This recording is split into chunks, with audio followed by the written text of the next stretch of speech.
Hello friends, welcome my YouTube channel. Today we are going to learn class 7 subject English lesson 2.2 Two Fables. विद्यार्थ्यांनो, आज या ठिकाणी आपण to fables हा जो लेसन आहे या लेसनचं लँग्वेज स्टडी हा टॉपिक या ठिकाणी आपण लर्न करणार आहोत. Language study. You have learn in standard 6 that verb action words have different form to show the time or which the action happens.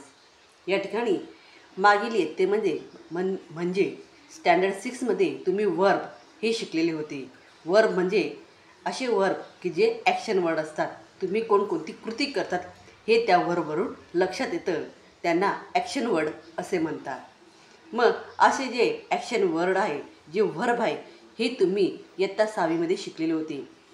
हे जे वर्ब आहे हे या ठिकाणी आपल्याला ॲक्शन काय घडणार आहे हे या ठिकाणी एक्सप्लेन करत असते. मग इथं आपल्याला 3 काळ दाखवलेले आहे. काळाला इंग्लिशमध्ये टेन्स असं म्हणतात. मग कोणकोणते टेन्सेस आहे? Past tense, present tense and future tense. भूतकाळ, वर्तमान काळ आणि भविष्यकाळ. मग या ठिकाणी पास्ट टेन्स सेंटेन्स दिलेले, ही लिव्ड इन अ होल. या ठिकाणी लिव हे वर्ब आहे आणि या वर्बला ईडी प्रत्यय लागलं म्हणजेच वर्बचं दुसरं रूप झालं. मग लिव्ड हे वर्बचं दुसरं रूप आहे, म्हणून या ठिकाणी ही लिव्ड इन अ होल. तो जो उंदीर आहे तो कशामध्ये राहत आहे? होलमध्ये राहत होता. पास्ट म्हणजे भूतकाळ, म्हणजेच काल काय घडलं किंवा मागे काय घडलं हे या ठिकाणी एक्सप्लेन करण्यासाठी वर्बचं दुसरं रूप या ठिकाणी वापरत असतात. या ठिकाणी वर्ब आहे लाईव्ह आणि त्याचं सेकंड रूप आहे लिव्ड. त्यानंतर present tense, he lives in a hole. Present म्हणजे वर्तमान काळ, he lives in a hole. Live हे वर्बचं मूळ रूप, त्याला यस प्रत्यय लागला आणि त्याचं अनेक वचन झालं लाईव्ज. मग ही लाईव्ज इन अ होल.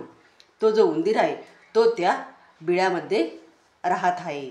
म्हणजे या ठिकाणी क्रिया ही आजच घडली, म्हणून या ठिकाणी या क्रियेला प्रेझेंट टेन्स असं म्हणतात.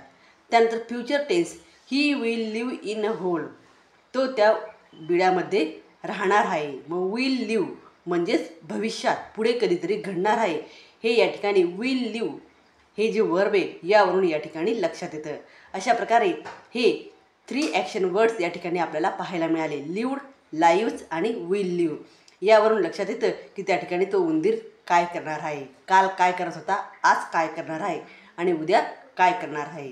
अशा प्रकारे या ठिकाणी हे तिघेही रूपं या ठिकाणी लिव्हची या ठिकाणी दाखवलेली आहे.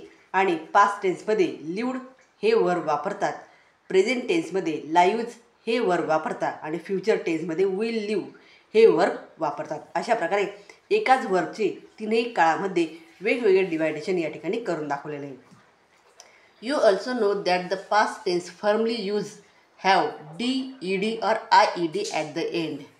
वर्बचं जे सेकंड रूप असतं तर वर्बला कधी कधी डी प्रत्यय लागतो, कधी कधी ई डी प्रत्यय लागतो, तर कधी कधी आय ई डी हे वर्ड या ठिकाणी प्रत्यय लागत असतात. जसं लिव्ह LIV हे वर्बचं पहिलं रूप आणि याला डी प्रत्यय लागला म्हणजेच हे वर्बचं दुसरं रूप झालं लिव्ड LIVED. या ठिकाणी डी हे प्रत्यय लागलं आणि वर्बचं सेकंड रूप या ठिकाणी तयार झालं, म्हणून याला पास्ट वर्ब किंवा पास्ट टेन्स असं म्हणतात.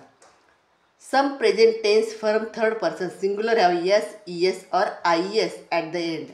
प्रेझेंट टेन्समध्ये वर्बला यस प्रत्यय लागतो, ES प्रत्यय लागतो आणि IES हे जे वर्ड आहे हे या ठिकाणी प्रत्यय लागत असतात.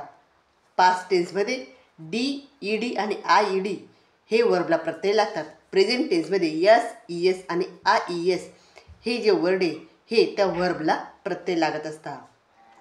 Present tense form use with I, we, you and they do not have yes, ES or IES after them. There is no change in them.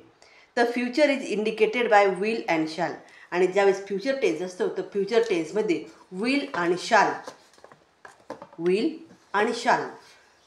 The future is indicated by will and shall. Will आणि shall हे वर्बच्या अगोदर ही जी to बीची रूपे ही या ठिकाणी लागत असतात आणि यावरून हे फ्युचर टेन्समधील सेंटेन्स हे या ठिकाणी ओळखता येतं. Use any 5 of the following verbs in your own sentences to show the past, present and future tense. या ठिकाणी खाली वर्ब दिलेले आहेत. Use any 5 of the following verb in your own sentences. खाली हे 5 वर्ब दिलेले हे आपल्याला आपल्या सेंटेन्सेसमध्ये यूज करायचे to show the past, present and future tense. आणि तिन्ही काळामध्ये हे वर्ब या ठिकाणी आपल्याला यूज करायचे. मग वर्ब आहे लाईक, लव, आन्सर, स्कॅम्पर, वेट, निफ, लाफ. मग या ठिकाणी सुरुवातीला यांचे हे जे वर्ब आहे ह्या वर्बचं पास्ट टेन्स कोणतं आहे, प्रेझेंट टेन्स कोणते आणि फ्युचर टेन्समधील वर्ब कोणते हे सुरुवातीला आपण बघूया.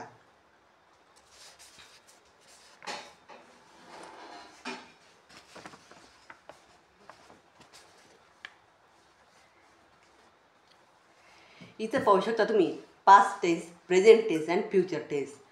पास्ट टेन्समध्ये लाईकड, त्यानंतर प्रेझेंट टेन्समध्ये लाईक किंवा लाईक्स आणि फ्युचर टेन्समध्ये विल लाईक. अशा प्रकारे वर्बची तीनही रूपं या ठिकाणी मी राईट डाऊन केलेली आहे. त्यानंतर लव्ड पास्ट टेन्स, लव किंवा loves present tense, will love future tense. Answered past tense, present tense answer किंवा आन्सर्स आणि फ्युचर टेन्स विल आन्सर.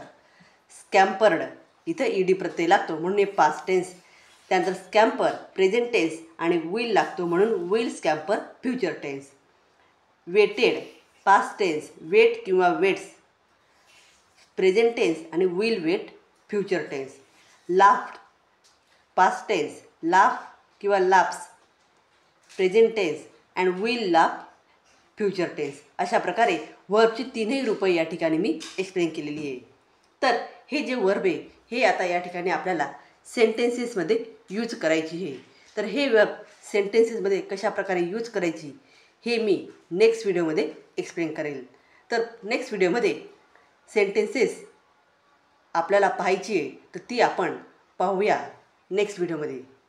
विद्यार्थ्यांनो, व्हिडिओ आवडल्यास व्हिडिओला लाईक करा, शेअर करा आणि चॅनलला सबस्क्राईब करा. थँक्यू.